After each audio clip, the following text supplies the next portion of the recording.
Good morning. Well, it's Monday morning, and I wanted to say some things. I've already had two meetings, and I wanted to talk about our social justice movement and some of the things that I'm seeing repeat itself over and over again, and some things that concern me. So I'm in between meetings, so I thought I would do a quick video about it. Our movement is complicated, our social justice movement, right? And we have a bunch of passionate people with amazing energy, and sometimes our movements get co opted by people with hidden agendas. In particular, we have movement bullies, and I think that movement bullies are not new to movement work. I think they've always been a part of it in some way or other, right? Some people look at it as, agents that come in and disrupt. Sometimes it naturally happens. Sometimes there's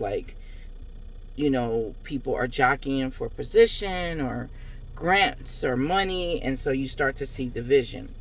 But we have movement bullies in our local social justice movement here in Louisville, Kentucky. And normally, you just out organize a bully, right? You out organize the movement bully. You just keep doing the work, you get it done, but it's hard, right? If we think about points of unity, we think about how do we address it. And I know that white people, you all struggle with this sometimes, because how do you hold a black man accountable? How do you hold a black woman accountable?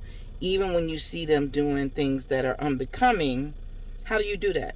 And as a black woman leader, I struggle with the way I'm held accountable, and I don't mind it because I love accountability. I love transparency, but I see people are always expecting that from me, but I don't see them holding other folks accountable. And I need to tell white people, and I still mess with y'all. Like, there's people who just done. I do. I've always have, even when I was younger. I always have, even when my mom and them warned me. I always did, because I actually believe there are good people, and there are more good people than bad. And most people want to be on the right side of history, on the right side of our social justice work, on the right side of humanity. I do believe those are the folks that I want to be around. Those are the folks that I want to organize with across lines of difference. Every race has outliers. I can't speak for every person in my race, but I can speak for what I've seen in doing the work and experiences. I can speak for being directly impacted by homelessness, by mass incarceration, by the failed war on drugs, by all the things. And, since I'm giving, my daughter Zakaria says I'm giving PTA hair. Since I'm giving PTA hair today, I just want to say that our white allies need to know that you don't do us any favors by coveting or just holding on to your favorite black person, because it's problematic. When you can't hold your favorite black person accountable, your attention, your white attention, actually perpetuates some of the abuses and harms that they might be causing. You're diligent about taking their agenda forward, which is great, but when you're not listening to all sides of an issue, then you can also be perpetuating harm. And in a lot of spaces I've been hearing lately, people say, I don't feel safe, I don't feel comfortable, and I want to respect all of that.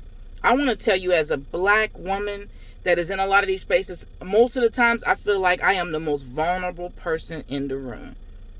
But if I don't show up, or have the voices that I represented in that way, then we miss out on valuable input and ways to process and deal with things. So I choose to show up, even when these spaces become unsafe for me, when they become uncomfortable for me, when I can't trust what's happening. I know it's important to show up. And what I always operate as is, it's about community. Things are personal and they're professional, but community is what drives me. So I can show up and be the best person I can be no matter what. And I don't have an issue with somebody holding me accountable. I've always said that anybody call themselves beefing with me or don't like me, they just haven't had a real conversation with me.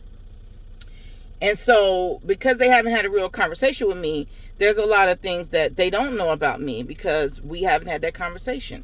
So I'm challenging white people to be better about your information. You want to be informed. You don't want to just take one side and run with it without talking to the other side. Because even if you're organizing in white spaces only, but you're carrying this negative narrative from a movement bully, it can create even more damage. And I know that's not what you want to do, even if that's your favorite person. What I do with my favorite people is we invite each other over our houses. Our kids spend time together. We go on trips together. We go to the movies. We go out to eat. That's what I do with my favorite people. But with my allies, with my comrades, with my movement folks, we get work done together. We're honest with each other. We hold each other accountable. And we join spaces that we don't know what the outcome is going to be, but we know we're showing up to represent the community. We're engaging other people to get involved. We're being inclusive. And I have people who I've been doing social justice work in this city for over 20 years. I've been doing organizing work for over 25 years. But what I have are people who have been allies who I can call and say, hey, read this bill, see what you think about that. Read this new policy, see what you think about that. Who you think we should contact? And those people have never been in my house. And I've never been in their house. But I know who they are. And I've said to people that 2023, because we see what's coming for 2024, 2023 is about knowing who your people are. It's about knowing who you're organizing with. It's about knowing what you want out of this work. Because if it's just a paycheck, you're not in the right place. You need a real investment into the humanity we're fighting for, into the causes we're fighting for. And yes, our spaces can be racist, biased, sexist, ageist, and we can discriminate against different cultures, different religions. And like I said, every race has outliers. Every movement has outliers. So it's important to know who your people are. And if you do have those people, sometimes our people, we don't show up with the best energy. We can have an attitude or not care for somebody, and we can be getting away too. But we have to be challenged on that. I'm seeing too many people who don't want to be challenged. That's what I said with our new administration. That's what I said when I ran for mayor, people are like, why are you doing this? All seats that are open give the opportunity for new leadership. That's what politics is about. If politics are about who gets what, when, where, and how, then you need people in those seats to make sure that decision making is made by the best people who represents the greater good. The greater good is not your best friend. It's the work. It's the work that comes from that. The greater good is social justice benefits everybody's lives. Everybody. I want to improve lives. I'm really into this work to work myself out of a job. And when I see that I can bring people in and I can remove myself from a space, I'm happy to do that. I don't want to be the bully corporations we're fighting against. I don't want to be the bully investors and all of these crazy, crazy rich people who want to keep us down on the ground. But I see many people in our social justice movement duplicating that stuff, passing the same jobs around to the same people in these cliques, creating these class and caste systems within division and employment opportunities and educational advancements and things like that. I don't want to participate in that. I'm not trying to be the black sheep either. I don't wake up every day and say, yeah, let me see what I can disrupt. I wake up because I believe in what's righteous.